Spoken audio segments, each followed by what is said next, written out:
So welcome back to the second lecture of chemical changes and reactions. In the previous video, we have already learned what is chemical reactions, what are the conditions of chemical reactions, and also what are the type of chemical reactions. In today's video, we are going to learn about the energy changes during a chemical reactions. एक chemical reactions के दौरान में एक chemical reactions के duration में क्या क्या energy changes होता है. तो सबसे पहले आपको याद रखना होगा कि any substance, कोई भी substance होता है ना, वो स्टोर करता है अपने अंदर कुछ ना कुछ अमाउंट ऑफ एनर्जी को स्टोर करके रखता है. उस एनर्जी को हम लोग केमिकल एनर्जी बोलते हैं. चलिए, so every substance has stored some amount of energy in it is called chemical energy. चलिए, वो तो समझ आ गया केमिकल एनर्जी है. सो अब अगर कोई भी सब्सटेंस केमिकल रिएक्शंस में टेक पार्ट करता है, अगर कोई भी मॉलिक्यूल्स हो या कंपाउंड है, जब वो केमिकल रिएक्शंस में टेक पार्ट करता है तो वो क्या करता है, उसमें ब्रेकिंग ऑफ बॉन्ड होता है एंड फॉर्मेशन ऑफ बॉन्ड होता है. तो ब्रेकिंग करने के लिए, बॉन्ड ब्रेक करने के लिए आपको अमाउंट ऑफ एनर्जी नीडेड होता है, एंड जब बॉन्ड फॉर्म करता है ना तो अमाउंट ऑफ एनर्जी रिलीज करता है. तो ये जो डिफरेंस होता है, एनर्जी जो एक्सचेंज हो रहा है, वो जो एनर्जी का वेरिएशन हो रहा है, ये दो फैक्टर पे ही डिपेंड कर रहा है. क्या फॉर्मेशन ऑफ बॉन्ड के लिए जो एनर्जी रिलीज कर रहा है एंड ब्रेकिंग ऑफ बॉन्ड में जो एनर्जी नीडेड हो रहा है. चलिए, ये तो समझ में आ गया. एनर्जी चेंज को हम लोग कैसे शो कर रहे हैं, एनर्जी चेंज डेल्टा टी से हम लोग शो करते हैं. और इसका ये फॉर्मूला जो है, ये जो आपको समझना है, ये क्या होता है, breaking of old bond. Old bond जो है उसको ब्रेक करने में जो अमाउंट ऑफ एनर्जी लग रहा है, डिफरेंसेस क्या, formation of new bond. New bond form करने में जो एनर्जी रिलीज हो रहा है. तो एक चीज याद रखिएगा, जब ओल्ड बॉन्ड ब्रेक करता है तो उसमें आपको एनर्जी नीडेड होता है, और जब न्यू बॉन्ड फॉर्म करता है ना तो एनर्जी रिलीज करता है. इसी का डिफरेंस को हम लोग डेल्टा टी से इंडिकेट कर रहे हैं. अब जो एनर्जी होता है ना, वो किस फॉर्म में रहता है, चाहे तो हीट के फॉर्म में रहेगा, लाइट के फॉर्म में रहेगा, या इलेक्ट्रिसिटी के फॉर्म में रहेगा.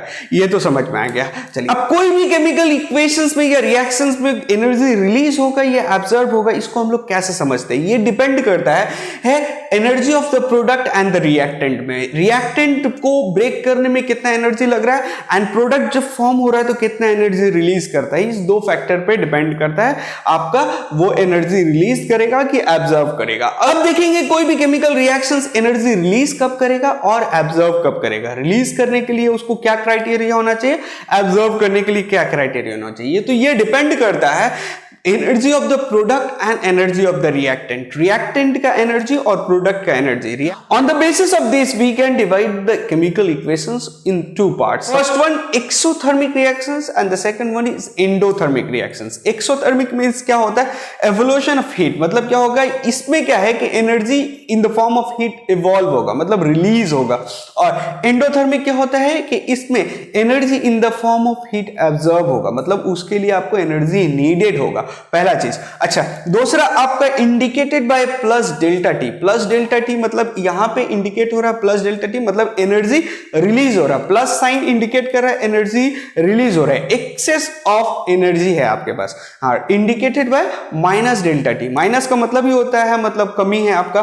सो indicated by minus delta T मतलब आपके वहां पे एनर्जी का नीडेड है. ये तो समझ में आ गया.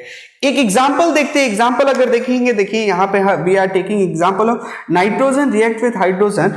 आपको क्या फॉर्म हो रहा है, अमोनिया फॉर्म हो रहा है, और ये डेल्टा साइन इंडिकेट कर रहा है कि इस रिएक्शंस में आपको क्या हो रहा है, एनर्जी रिलीज कर रहा है. सो दैट्स व्हाई ये क्या हो गया, एक्सोथर्मिक रिएक्शंस हो गया.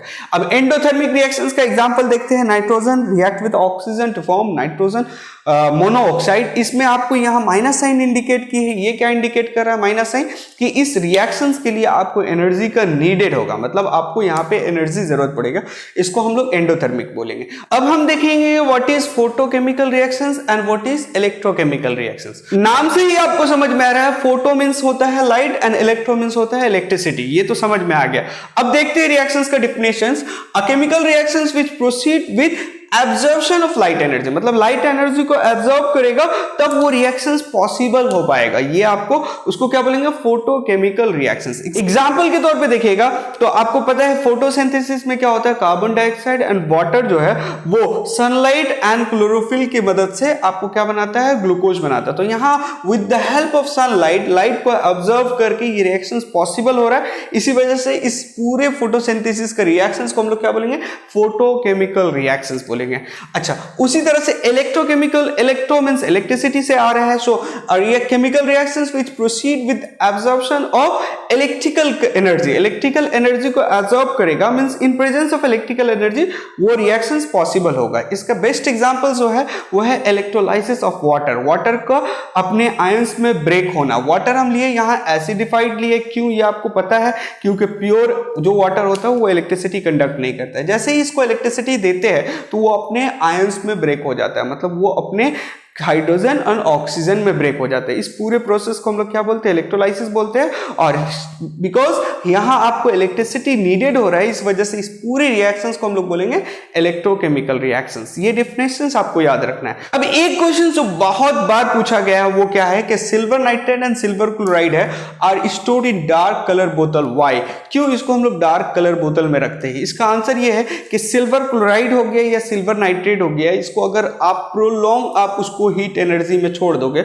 मतलब इन प्रेजेंस ऑफ सनलाइट छोड़ दोगे, तो वो क्या करेगा, सनलाइट से लाइट एनर्जी ऑब्जर्व करके वो अपने आप को डिकम्पोज कर देगा। क्या कर देगा, ऑन प्रोलॉन्ग एक्सप्लोजन, सो अपने आप को डिकम्पोज कर देगा। एक एग्जांपल हम यहाँ पे सिल्वर नाइट्रेट का लेके आपको समझाया है। व्हेन सिल्वर नाइट्रेट को आप जब कभी बहुत देर तक छोड़ दे रहे तो ये सनलाइट से लाइट एनर्जी को एब्जॉर्ब करता है और सिल्वर और ये carbon, nitrogen dioxide and oxygen में डिकम्पोज हो जा रहा है, इसी को तो डिकम्पोजिशन बोलते हैं।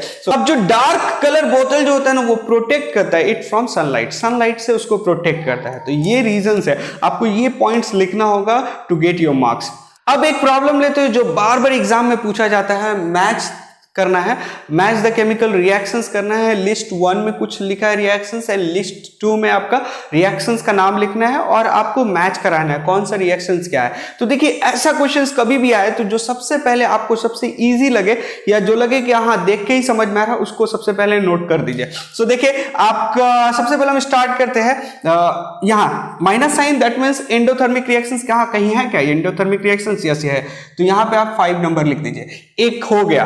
दूसरा देखिए आपका ये क्या समझ में आ रहा है, देखिए तो x y z इसको रिप्लेस कर देना, इसको क्या बोलते हैं हम लोग, डिस्प्लेसमेंट रिएक्शंस बोलते हैं ना, तो ये डिस्प्लेसमेंट रिएक्शंस में ये 4 चला जाएगा। चलिए ये भी हो गया। उसके तीसरा देखिए ये x y और a b क्या हो रहा है, XB एंड AY बन रहा है। इसमें देखिए म्यूचुअल एक्सचेंज ऑफ रेडिकल हो रहा है ना, तो इसको हम लोग क्या बोलते थे, डबल डिकम्पोजिशन रिएक्शन। सो डबल डिकम्पोजिशन रिएक्शंस हो गया। चलिए अब आपका बचा ये AB A प्लस बी बना रहा है, यहां पे भी AB A प्लस बी बना रहा है, दोनों आपका डिसोसिएशन डिकम्पोजिशन रिएक्शंस है। सो दोनों आपका डिकम्पोजिशन रिएक्शंस है। अब देखिएगा डिकम्पोजिशन रिएक्शंस है ना, यहाँ पे है। सो अब देखो यहाँ पे हीट लगा है ना, हीट जहां लगता है उसको थर्मल डिकम्पोजिशन या थर्मल डिसोसिएशन बोलते हैं, तो ये क्या हो जाएगा, 1 हो जाएगा। सो इस तरह से आपको मैच कराना होगा और आपको देखना होगा कि आपका जो सबसे इजी है पहले उसको नोट कर लीजिए, उसके बाद आहिस्ता आहिस्ता आपको खुद ब खुद ये चीज समझ में आएगा। सो आई होप सो ये पूरा चैप्टर जो है आपको पूरा क्लियर हो गया होगा। इफ यू फील दैट कि अभी भी कोई प्रॉब्लम है तो कमेंट सेक्शन में कमेंट करिए, I will try to give you answer. So